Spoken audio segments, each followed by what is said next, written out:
ପ୍ରାତଃ ଭ୍ରମଣ ସାରି କେଶବବାବୁ ଆଉ ସ୍ୱର୍ଣ୍ଣଲତା ଦେବୀ ଘରକୁ ଫେରିଲେ। କେଶବବାବୁ ଦୀର୍ଘ 35 ବର୍ଷ ଚାକିରି କଲା ପରେ ଏବେ ଚାକିରିରୁ ଅବସର ନେଇ ରାଜଧାନୀ ଭୁବନେଶ୍ୱରରେ ଧର୍ମପତ୍ନୀଙ୍କ ସହ ନିଜ ଘରେ ରହୁଛନ୍ତି। ପିଲା ବୋଲି କହିଲେ ପୁଅ ଦୁଇଟି। ପଢ଼ାପଢ଼ି କରି ସୁଦୂର ବେଙ୍ଗାଲୁରୁରେ ଚାକିରି କରୁଛନ୍ତି। ବାପା ମାଆଙ୍କୁ ନିଜ ପାଖକୁ ଡାକୁଛନ୍ତି ଅନେକ, କିନ୍ତୁ ସ୍ୱାମୀ ସ୍ତ୍ରୀ ଦୁଇ ଜଣଙ୍କୁ ଓଡ଼ିଶା ମାଟି ଆଉ ନିଜ ଘରର ମୋହ ଏମିତି ବାନ୍ଧି ରଖିଛି ଯେ ଇଚ୍ଛା ଥିଲେ ବି ଯାଇପାରୁନାହାନ୍ତି। ଏବେ ଆଉ ଚାକିରି ବେଳରେ ସେଇ ସମୟାନୁବର୍ତ୍ତିତାରେ ଛନ୍ଦି ହୋଇ ରହିନାହାନ୍ତି। ଚାକିରି କଲାବେଳେ ସକାଳୁ ଉଠି କେମିତି 8ଟା ସୁଦ୍ଧା ଅଫିସରେ ପହଞ୍ଚିବେ ସେହି ଚିନ୍ତା ଲାଗି ରହୁଥିଲା। ସ୍ତ୍ରୀ ସ୍ୱର୍ଣ୍ଣଙ୍କୁ ମଧ୍ୟ ସେହି ଚିନ୍ତା। ସକାଳୁ ଉଠି ପିଲାମାନଙ୍କୁ ସ୍କୁଲ ପଠାଇବା ଦାୟିତ୍ୱ, ସ୍ୱାମୀଙ୍କୁ ଜଳଖିଆ ଦେଇ ଅଫିସ ପଠାଇବା ଦାୟିତ୍ୱ ଓ ତାପରେ ପୁଣି ଲଞ୍ଚ ଡିନର ଏମିତି ଘରର ଯାବତୀୟ କାମର ବ୍ୟସ୍ତତା ଭିତରେ କଟି ଯାଇଥିଲା ବିବାହର 30 ବର୍ଷ। ଏବେ କିନ୍ତୁ ଏଇସବୁ ଦାୟିତ୍ୱର ବୋଝ ନାହିଁ। ସମୟ ସାଙ୍ଗରେ ଚାଲିବାର କୌଣସି ବାଧ୍ୟବାଧକତା ନାହିଁ। ଏବେ ବି ସ୍ୱର୍ଣ୍ଣ ଭୋର 4ଟାରୁ ଉଠି ଯାଆନ୍ତି। ଶୋଇବାକୁ ଚେଷ୍ଟା କଲେ ବି ଆଉ ନିଦ ହୁଏନି। ଏତେ ବର୍ଷର ଅଭ୍ୟାସଟା ବି ଏତେ ସହଜରେ ତ ଯିବନି। ତେଣୁ ଭୋରରୁ ଉଠି ନିତ୍ୟକର୍ମ ସାରିଲା ପରେ ସ୍ୱାମୀଙ୍କ ସଙ୍ଗେ ବାହାରି ପଡ଼ନ୍ତି ପ୍ରାତଃ ଭ୍ରମଣକୁ। ମର୍ଣ୍ଣିଂ ୱାକ୍ରୁ ଆସିଲା ପରେ ଚାହା ବିସ୍କୁଟ ସଜାଡ଼ି ଆଣନ୍ତି ସ୍ୱାମୀଙ୍କ ପାଖକୁ। ଘର ବାଲକୋନିରେ ବସି କିଛି ସମୟ ଚାହା ପିଉ ପିଉ ଅନେକ ସ୍ମୃତିକୁ ପୁଣି ଥରେ ଜୀବନ୍ତ କରନ୍ତି ଓ କିଛି ମୁହୂର୍ତ୍ତ ସେଇ ସ୍ମୃତିରେ ହଜି ଯାଆନ୍ତି। କେତେବେଳେ ସ୍ମୃତି ତାଙ୍କୁ ଆନନ୍ଦ ଆଣି ଦେଇଥାଏ ତ କେତେବେଳେ ଦୁଃଖ ବି ଦେଇଥାଏ ଅନେକ। ଆଜି ପୁଣି ସେମିତି କିଛି ସ୍ମୃତି ନେଇ ପୁଣି ବସିଛନ୍ତି କେଶବବାବୁ ଓ ପତ୍ନୀ ସ୍ୱର୍ଣ୍ଣଲତା ଦେବୀ। କେଶବବାବୁ: ସ୍ୱର୍ଣ୍ଣ, ଚାହାଟା ଆଜି ଭାରି ବଢ଼ିଆ ଲାଗୁଛି ମ। ପୁଣି ଥରେ କୋରାପୁଟର ସେଇ ଶୀତୁଆ ସକାଳର ଗରମ ଗରମ ବାମ୍ଫ ଉଠା ଚାହାର ସ୍ୱାଦ ପରି ଲାଗୁଛି। ସ୍ୱର୍ଣ୍ଣ: ହଁ, ମୁଁ ବି ସେୟା ଭାବୁଥିଲି। ଆଜି ପୁଣି ଥରେ ସେଇ ପୁରୁଣା ଦିନ ମନେ ପକେଇଦେଲା ଆଜିର ଚାହା। ଦୁହେଁ ହସିଲେ ଏକ ଭାବାତ୍ମକ ହସ। କେଶବବାବୁ: ମନେ ଅଛି ସ୍ୱର୍ଣ୍ଣ, ତୁମେ ଯେତେବେଳେ ବାହା ହୋଇ ପ୍ରଥମ ଥର ମୋ ସାଙ୍ଗରେ ମୋ କର୍ମକ୍ଷେତ୍ର କୋରାପୁଟ ଆସିଥିଲ? ବାମ୍ଫ ଉଠା ଗରମ ଚାହାର ସ୍ୱାଦ କେଶବବାବୁଙ୍କୁ ନେଇ ଯାଇଥିଲା 30 ବର୍ଷ ତଳର ସେଇ କୋରାପୁଟ ଜିଲ୍ଲାର ସରକାରୀ ବାସଭବନକୁ। କେଶବବାବୁ ରହୁଥିଲେ କୋରାପୁଟର ସରକାରୀ ବାସଭବନରେ। ସେଇଠି ବିତିଥିଲା ତାଙ୍କର ଚାକିରି ସମୟତକ। ସ୍ୱର୍ଣ୍ଣଦେବୀଙ୍କୁ ପ୍ରଥମେ ତ ଜାଗାଟା ଭାରି ଅଡ଼ୁଆ ଲାଗୁଥିଲା। କାରଣ ରାଉରକେଲାର ଝିଅ ଥିଲେ ସ୍ୱର୍ଣ୍ଣ। ସବୁବେଳେ ବ୍ୟସ୍ତବହୁଳ ସହରର ଝିଅ। କୋରାପୁଟର ଶାନ୍ତ ନିରୋଳା ପରିବେଶକୁ ଆପଣେଇବାକୁ କିଛି ସମୟ ଲାଗିଥିଲା ତାଙ୍କୁ। କିନ୍ତୁ ବହୁତ ଅଳ୍ପ ଦିନ ଭିତରେ ସହରଟି ମଧ୍ୟ କେଶବବାବୁଙ୍କ ପରି ତାଙ୍କୁ ବହୁତ ଆପଣାର ଲାଗିଥିଲା। ଏମିତିକି ଅବସର ପରେ ଘର ଛାଡ଼ି ଆସିଲା ବେଳକୁ ଛୋଟ ଛୁଆଙ୍କ ପରି କାନ୍ଦିଥିଲେ ସ୍ୱର୍ଣ୍ଣ।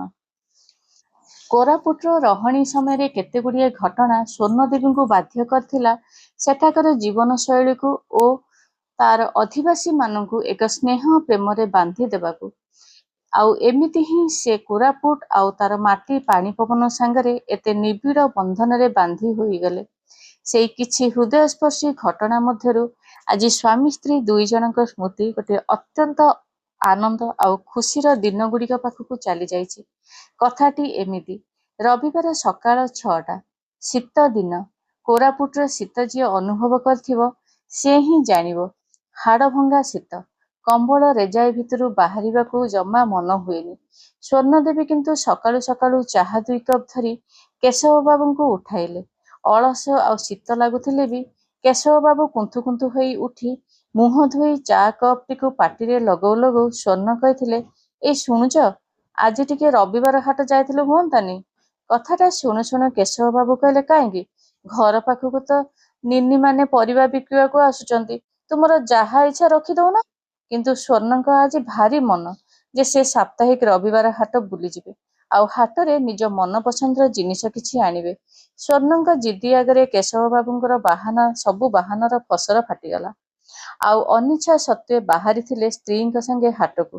ହାଟରେ ବୁଲି ବୁଲି ପରିବା ଦେଖୁ ଦେଖୁ କାହାର ଗୋଟେ ଆବାଜ ଶୁଣି ପଛକୁ ମୁହଁ କରି ଦେଖିଲେ ଯେ ଗୋଟିଏ 50-55 ବର୍ଷୀୟ ସ୍ତ୍ରୀ ଲୋକଟି କିଛି ପରିବା ଧରି ବିକିବାକୁ ବସିଛି। ଆଉ ତାଙ୍କୁ ଅତି ଆପଣାର ପରି ଡାକୁଛି, ଏ ନିନି ଆ ବେ, ମୋର୍ ଠାନୁ ପରିବା ନେ, ମୋର୍ ବାଡ଼ିର ପରିବା ବେ, ଖାଇଲେ জানবু কায়, আ বে, ইটা সার দেবাটা নাই, আমার বাড়ির খাদ দেইছ আছে, মিঠা লাগবো বে, পরিবার নে নি। କାହିଁକି କେଜାଣି ସ୍ୱର୍ଣ୍ଣଦେବୀଙ୍କୁ ପରିବା ବିକାଳି ବୁଢ଼ୀଟିର ଡାକ ଅତି ଆପଣାର ଲାଗିଥିଲା।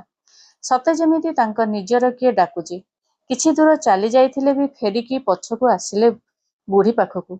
ବୁଢ଼ୀର ହସ ହସ ମୁହଁ ଓ ତାର ସରଳ ମଧୁର କଥାଟି ତାଙ୍କୁ ଆକର୍ଷିତ କରିଥିଲା। ବୁଢ଼ୀ ପାଖକୁ ଆସି ପଚାରିଲେ, କି ପରିବା ରଖିଛ? ବୁଢ଼ୀ, বিনস, মটর, শাক, গাজর, কাকড়ি ସବୁ আছে, কাইটা নেবু নে যে। ସ୍ୱର୍ଣ୍ଣ, ଏସବୁ କଣ ତୁମ ବାଡ଼ିର? ତୁମେ ଚାଷ কর কি? বুড়ি, হয় মা, এটা সত্য যাক ଆମ বাড়িরটা, এটা সার দবাটা নয়, ଆମେ ଖାଦ ଦେଇସଛେ। নে ପରା, ଖାଇକରି ଦେଖ, ଆଇଲା ହାଟକୁ ମତେ କହିବୁ। ମୁଇଁ ଇତି ବସିଛି। ସ୍ୱର୍ଣ୍ଣ, ହଉ ହଉ, ମତେ ବିନ୍ସ ଭାଗେ ଆଉ ଗାଜର ଭାଗେ ଦିଅ। ବୁଢ଼ୀ ଭାଗ ବସେଇଥିବା ବିନ୍ସ, ଗାଜର ଆଉ ତା ସାଙ୍ଗରେ କିଛି ଖୋସଳା ଶାଗ ଦୁଇବେଳା ବେଗରେ ଭର୍ତ୍ତି କରିଦେଲା। ବିନ୍ସ, ଗାଜର ସାଙ୍ଗରେ ଶାଗ ପଇସା ସ୍ୱର୍ଣ୍ଣଦେବୀ ଦେବାରୁ ବୁଢ଼ୀ ମନା କଲା। ଖାଲି ବିନ୍ସ ଓ ଗାଜର ପଇସା ରଖି କହିଲା, ନିଆବେ, ତୁମେ ଖା। ସ୍ୱର୍ଣ୍ଣଦେବୀ ସେତେବେଳେ ତାର ଆତ୍ମୀୟତା ଦେଖି କିଛି କହିପାରି ନଥିଲେ ସତ, କିନ୍ତୁ ଶାଗର ମୂଲ୍ୟ ଦେଇ ନଥିବାରୁ ମନଟା ବି ଭାରି ଭାରି ଲାଗୁଥିଲା। କେଶବବାବୁ ଏସବୁ ଦୃଶ୍ୟର ନିରବଦ୍ରଷ୍ଟା ଥିଲେ। ସ୍ୱର୍ଣ୍ଣଙ୍କର ଏଇ ବିଚଳତା ଦେଖି ବୁଝେଇଥିଲେ ଯେ, ମନ ଦୁଃଖ କରନା, ଆସନ୍ତା ହାଟରେ ସେଇଠୁ କିଛି ପରିବା ଆଣି ବୁଢ଼ୀକୁ ପଇସାଟା ଦେଇଦେବା। କେଶବବାବୁଙ୍କ କଥା ଶୁଣି ସ୍ୱର୍ଣ୍ଣ ଟିକେ ଆଶ୍ୱସ୍ତ ହେଇଥିଲେ ସତ, କିନ୍ତୁ ମନଟା ସେମିତି ଘାଣ୍ଟି ସନ୍ତୁଳି ହେଉଥିଲା। କେବେ ରବିବାର ଆସିବ ଆଉ ସେ କେମିତି ବୁଢ଼ୀ ଶାଗର ମୂଲ୍ୟ ବୁଢ଼ୀକି ଦେବେ? ଅପେକ୍ଷାର ଅନ୍ତ ହେଲା। ରବିବାର ଆସିଲା। ପୁଣି ସ୍ୱର୍ଣ୍ଣ ଓ କେଶବବାବୁ ହାଟକୁ ଗଲେ। ବୁଢ଼ୀ ଦୂରରୁ ତାଙ୍କୁ ଦେଖି ଗତଥର ଭଳି ପୁଣି ଡାକ ଦେଲା, ଆବେ ନିନି, ପରିବା ନେ। ଡାକ ଶୁଣି ତା ପାଖକୁ ସ୍ୱାମୀ ସ୍ତ୍ରୀ ଦୁଇଜଣ ଗଲେ। ବୁଢ଼ୀ ଦେଖୁ ଦେଖୁ, ନମସ୍କାର ମା। ନମସ୍କାର ବାବୁ, ଆଇଲା ଆସଚ କି? କାଇଟା ନବ ବେ? କହି ପୁଣି କିଛି କାକୁଡ଼ି ଆଉ କିଛି ଶାଗ ଜବରଦସ୍ତି ବେଗରେ ପଶେଇଦେଲା। ଆଉ ଯେତେ ପଇସା ଯାଚିଲେ ବି ନେଲା ନାହିଁ। ସ୍ୱର୍ଣ୍ଣ ଯେତେ ଚେଷ୍ଟା କଲେ ଦେବା ପାଇଁ ବିଫଳ ହେଲେ। ବୁଢ଼ୀର ଆତ୍ମୀୟତା ଆଗରେ ହାର ମାନିଥିଲେ। ପୁଣି ଥରେ ମନରେ ଗ୍ଲାନି ନେଇ ଘରକୁ ଫେରିଲେ କେଶବବାବୁ ଆଉ ତାଙ୍କ ସ୍ତ୍ରୀ ସ୍ୱର୍ଣ୍ଣ।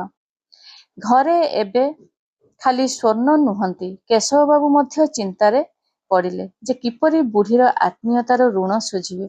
ଅନେକ ଭାବିଲା ପରେ ମନକୁ ଜୁଟିଲା ଯେ, ଶୀତ ଦିନ ବୁଢ଼ୀ ସକାଳୁ ସକାଳୁ ଗାଧେଇ କାର୍ତ୍ତିକ ବ୍ରତ କରି ଚନ୍ଦନ ଟୋପା ମାରି କୋରାପୁଟ ଶୀତକୁ ଖାତିର ନ କରି ପରିବା ବିକି ବସେ। ତେଣୁ ତାକୁ ଘୋଡ଼େଇ ଦେବା ପାଇଁ ଯଦି ଗୋଟେ ଭଲ ଶାଲ ଆଉ କିଛି ଖାଇବାକୁ ଦେଲେ କିପରି ହୁଅନ୍ତା?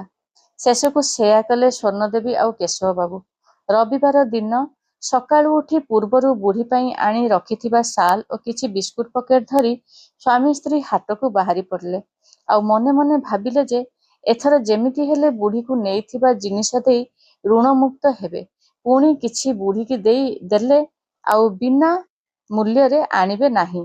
କିନ୍ତୁ କେଶବବାବୁ ଓ ସ୍ୱର୍ଣ୍ଣଦେବୀ ବୁଢ଼ୀକୁ ନେଇଥିବା ଶାଲ ଓ ଖାଦ୍ୟ ଦେଇ ଋଣମୁକ୍ତ ହେବେ କଣ, ଓଲଟି ତାର ସରଳ ଭଲ ପାଇବାରେ ଆହୁରି ଶକ୍ତ ବନ୍ଧନରେ ବାନ୍ଧି ହୋଇଗଲେ। ତା ପରଠୁ କେଶବବାବୁ ଓ ସ୍ୱର୍ଣ୍ଣଦେବୀ କୋରାପୁଟର ରହଣି କାଳରେ ପ୍ରତି ହାଟପାଳିରେ ହାଟ ଯାଆନ୍ତି, ବୁଢ଼ୀ ସାଙ୍ଗରେ ଦେଖା କରନ୍ତି, ନିଜ ଖୁସିରେ କିଛି ଦିଅନ୍ତି ଓ ବୁଢ଼ୀର ଖୁସିରେ ଦେଇଥିବା ଜିନିଷକୁ ସ୍ୱୀକାର କରନ୍ତି। କିନ୍ତୁ କେବେ ବି ଆଉ ଋଣମୁକ୍ତ ହେବା କଥା ଚିନ୍ତା କରିନାହାନ୍ତି। ବୁଢ଼ୀ ସାଙ୍ଗରେ ସ୍ୱାମୀ ସ୍ତ୍ରୀ ଦୁଇଜଣଙ୍କ ସମ୍ପର୍କ ସିନା ଏତେ ନିବିଡ଼ ହୋଇଯାଇଥିଲା, କିନ୍ତୁ ବୁଢ଼ୀର ନାଁ ବା ତାର ଠିକଣା ଆଜି ବି ସେମାନଙ୍କୁ ଅଜଣା ଥିଲା। ଦୀର୍ଘ 2 ବର୍ଷ ହେଲା ଅବସର ନେଇ କୋରାପୁଟ ଛାଡ଼ି ଆସିବାର, କିନ୍ତୁ ଚାହିଁଲେ ବି ସୁଦ୍ଧା ବୁଢ଼ୀର ଖବର କାହାକୁ ପଚାରି ପାରୁନାହାନ୍ତି। କଥା କଥାରେ ସ୍ୱର୍ଣ୍ଣଦେବୀ ଭଗବାନଙ୍କୁ ହାତ ଟେକିଲେ, ବୁଢ଼ୀ ଯୋଉଠି ଥାଉ ଭଲ ଓ ସୁସ୍ଥରେ ଥାଉ। ଆଉ ଚାହା କପ୍ ନେଇ ରୋଷେଇ ଘରକୁ ଚାଲିଗଲେ। ପ୍ରତିଦିନ ପରି ବ୍ରେକଫାଷ୍ଟ, ଲଞ୍ଚ ବନେଇବା ପାଇଁ ୟା ଭିତରେ ଆହୁରି କିଛି ବର୍ଷ ଅତିକ୍ରମ କରିସାରିଲାଣି, କିନ୍ତୁ ବୁଢ଼ୀର ସ୍ମୃତି କେଶବବାବୁ ଓ ସ୍ୱର୍ଣ୍ଣଦେବୀଙ୍କ ମାନସପଟରେ ଆଜି ବି ଜୀବନ୍ତ ଅଛି।